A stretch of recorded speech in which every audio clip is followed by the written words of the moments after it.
I am Keith Allaun, CEO of PowerHouse Energy Group. This is a cool car. Pininfarina, I'm not a car guy, I actually drive a Kia.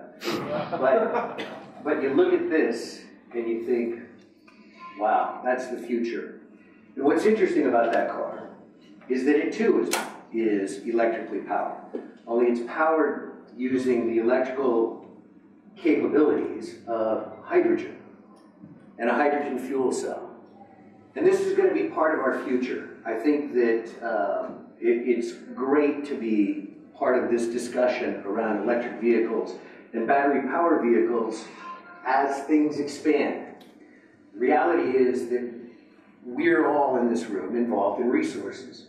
PowerHouse Energy is involved in two of the most ubiquitous resources in the galaxy. In fact, the single most ubiquitous resource in the galaxy is hydrogen. The problem is hydrogen doesn't exist in pits or in mines. Hydrogen exists attached to other things. And so we've got to extract it from other things. The other resource that we happen to be involved in is one of the fastest growing resources in the world, which is waste. What we do. You brought the microphone, hold it up. I did. Sorry, you just stick it on your shirt. Man. I was just getting into the good part. It's pretty hard to know how to jump in there. I'm really struggling. No, that's perfect. Breathe in and out. Let's see, it keeps coming off. All right, can you, well, I guess you all can. We can hear you, just it's the video. Do I get a discount on the video now? So, in any case, I'm sorry, I'm going to take you back to hydrogen. So, what is hydrogen? Hydrogen is truly the fuel of the future. It is actually the stuff that powers the sun, right? It's like totally condensed solar energy. In fact, it is solar energy. But it is the cleanest burning fuel, the cleanest fuel possible that we can think of here on this planet. So with our proprietary process, distributed modular gasification, you'll see DMG referred to in here periodically. That's distributed modular gasification. It's a small footprint.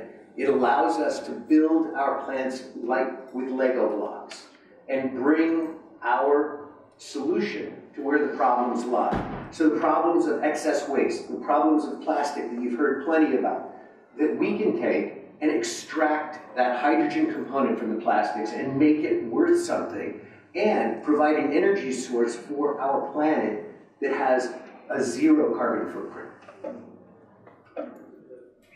This PHE process, this slide amazes me. My staff put this slide together today, and it truly amazes me, and I want you to take a look at it closely. Because if you take 25 tons of waste plastic, that's less than 2 truckloads of waste plastic. Right? Every year, the UK is exporting something like 20 million tons. There are 300 million tons of new plastics generated every year. We take 25 tons of waste plastic, run it through our proprietary DMG process, and we're generating a ton of hydrogen, and we're generating 28 megawatt hours of electricity that can go on and power these batteries that the gentleman were talking about earlier. That can charge those cars. But by the same token, that hydrogen, that 1 ton of hydrogen, can generate 140,000 motoring miles per day. Right? So we can power 200 hydrogen fuel cell vehicles. And the question may be, you know, is the fuel cell really going to be a technology that comes on? How many of you have seen a fuel cell vehicle? One? It's about as many as I would expect in this room. In fact, I would have expected 0 in this room, which is why now is the time to be involved in companies like PowerHouse. London buses. Exactly. So 23 new fuel cell London buses, 11 new metropolitan, London Police metropolitan police vehicles, with an upcoming order of another 550 fuel cell, not battery powered, fuel cell vehicles. So when we start looking at the distributed modular gasification and the DMG process, we can bring this process on a very small footprint to, as I said, to where it's needed. one single site, one 25-ton per day processing plant operating in less than half an acre can basically generate a ton of hydrogen and 1.1 exportable megawatts of electricity.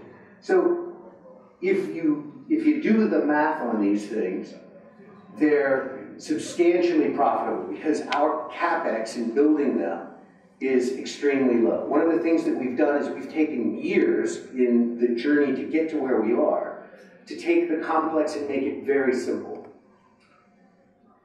What DMG does with our low-cost OpEx as well is it effectively allows us to bring substantial value to the market and to our investors and to all of these modes of transportation. And we talk a lot about hydrogen being a mechanism for powering transportation.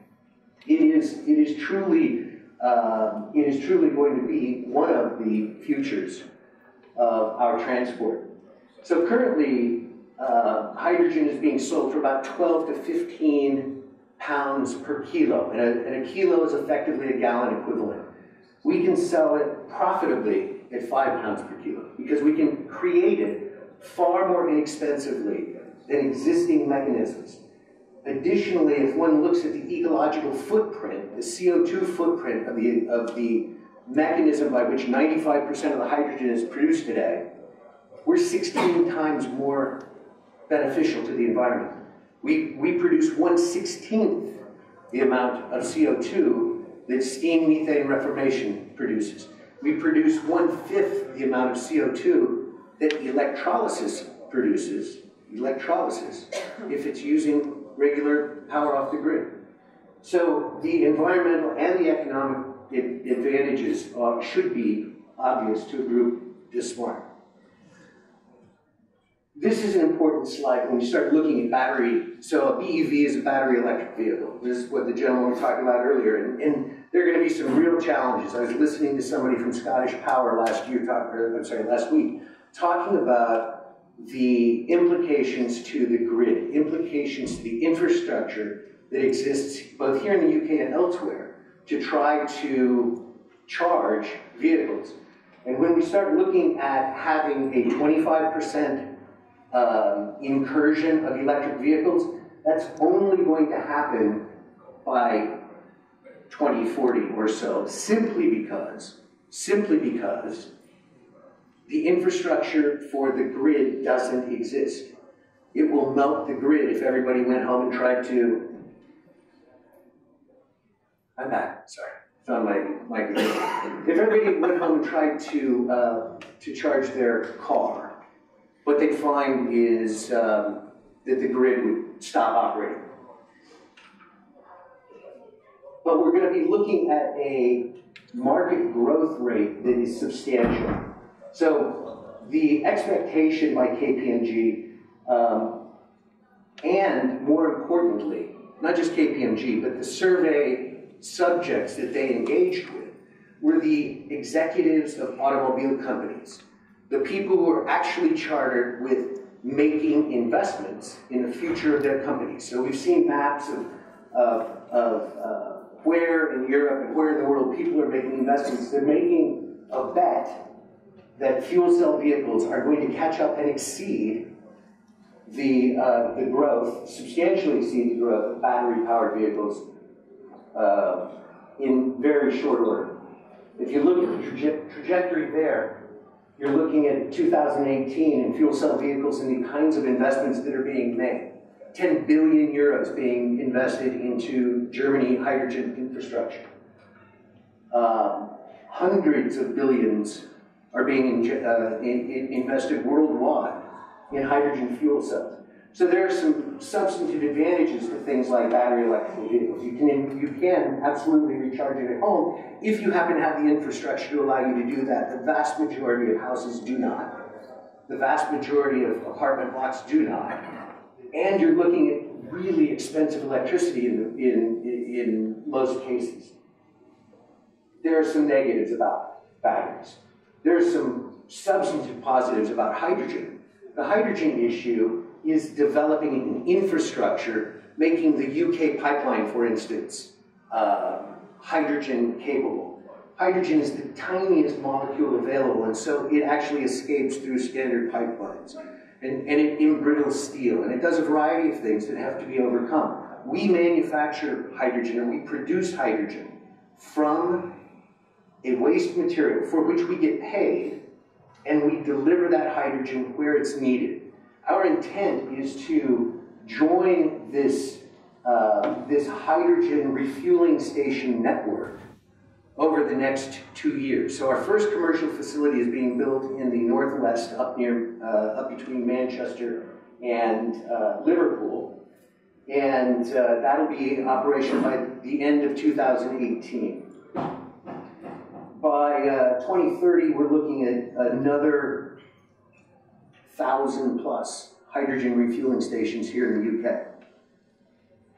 Germany, actually, they're going to have 400 by 2025.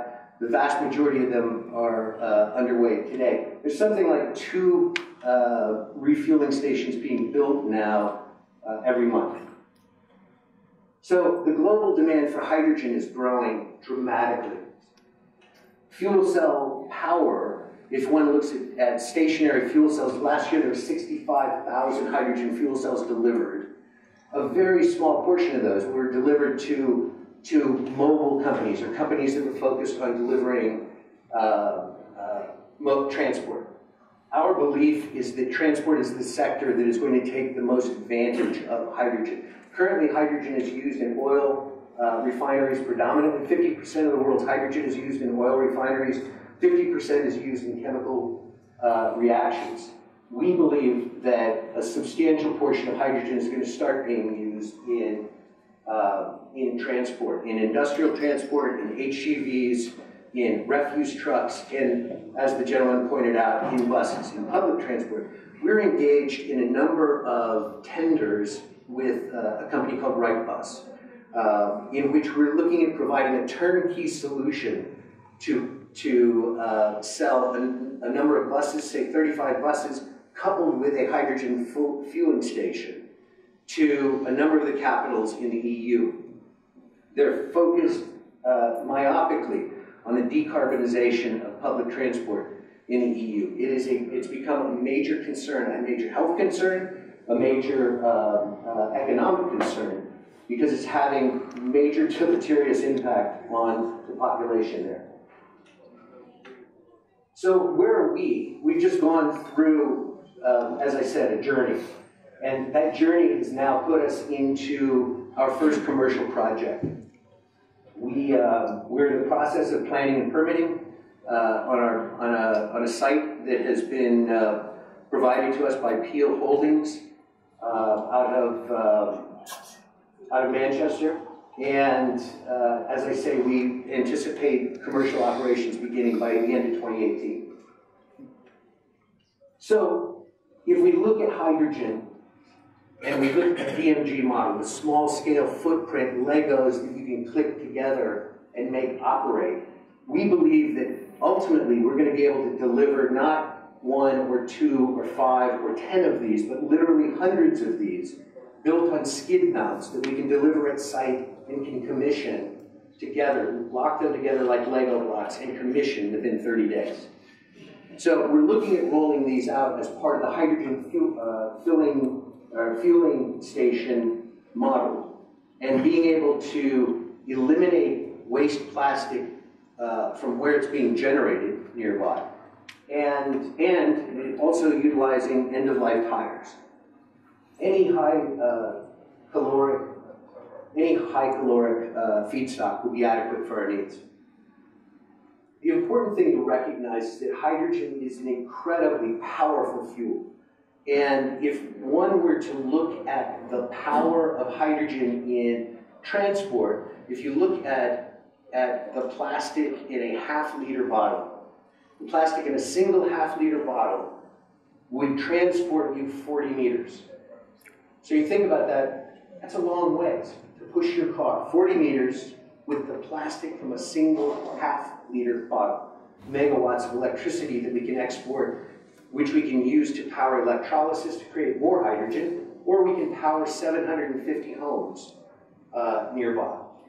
So with that said, I want you to think about pure hydrogen energy. PowerHouse Energy Group is focused on pure hydrogen energy.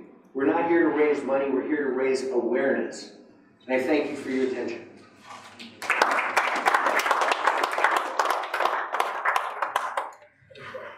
Moving on to that. But let's go back to this because it's more exciting. Any questions?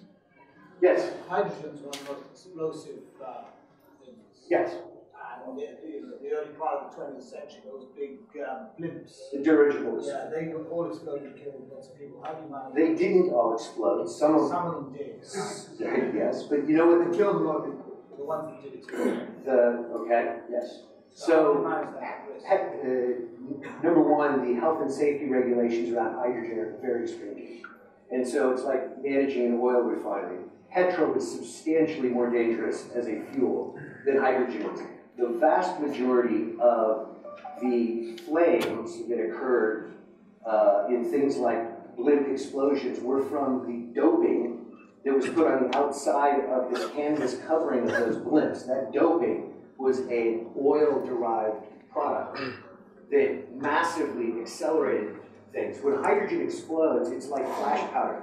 It literally, it doesn't explode, boom, it goes, literally that's the sound it makes. I've seen it. And so, well, actually you don't see it because it's an invisible flame. So when you see all that flame, that's an oil-derived product, and it is the doping that has been extruded. Yes. Other questions? Yes, sir. How does DGM work? DMG, distributed modular gasification, is a process that engages in ultra-high temperature thermal degradation of the feedstock as it comes through. So one can think of it as exciting the molecules to the point that they literally separate into their constituent, their most comfortable states, which happen to be hydrogen, carbon monoxide, that's CO, and methane, CH4. And what we do is we separate out the hydrogen component. We use the CO and the methane to power gensets to produce electricity. Is that? You're burning it? No, absolutely not. Combustion is a different reaction. Combustion is a reaction in which flame is produced. We produce no flame. We don't have a smokestack. We don't have a. We have nothing is escaping this cycle in which we are creating this synthesis gas from which we are removing the hydrogen. Now, when we run through the Genmachers or Caterpillar gas gensets, that is an internal combustion engine that powers the electrical creation. Ultimately, we could use that same material, run it through a process called water gas shift and produce more hydrogen and eliminate any modicum of combustion. So you're heating it to split it? Yes, exactly. That's exactly what we do. It achieves a critical temperature. We operate at a temperature that is substantially higher than any gasification process with which most people are familiar. It's less than plasma gasification, but that's one of the things that allows us to engage in such low OPEX and keep our CapEx so low.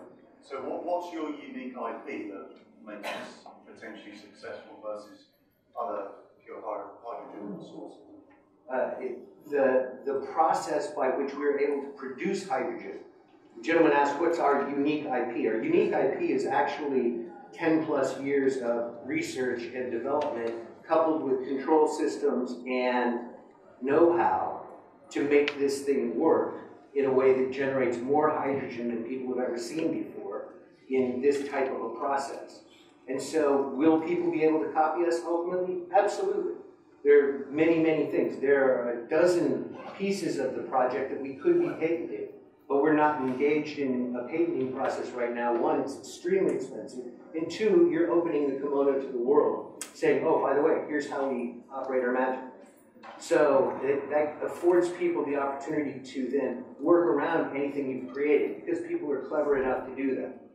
And so ultimately there will be copycats. That doesn't mean that this is a $20 trillion market by 2050.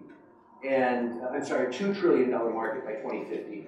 And we are going to have a place in it that is going to be very successful because we're operating in a land grab, aggressive mode to be able to deliver these. Yes, ma'am?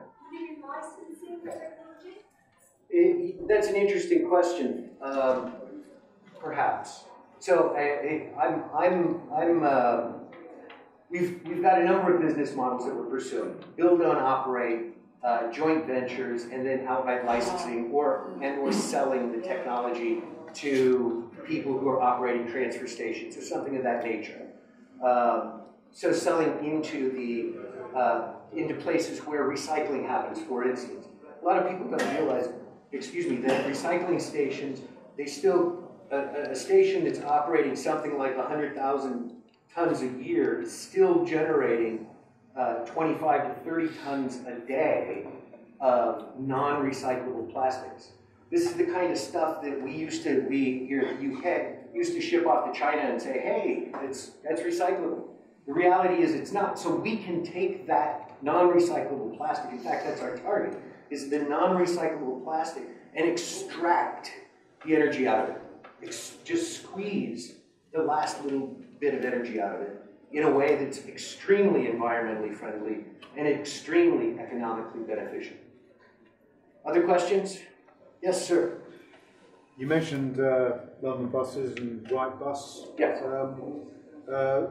And the EU are anxious to sort of change the way public transport is handled in the cities.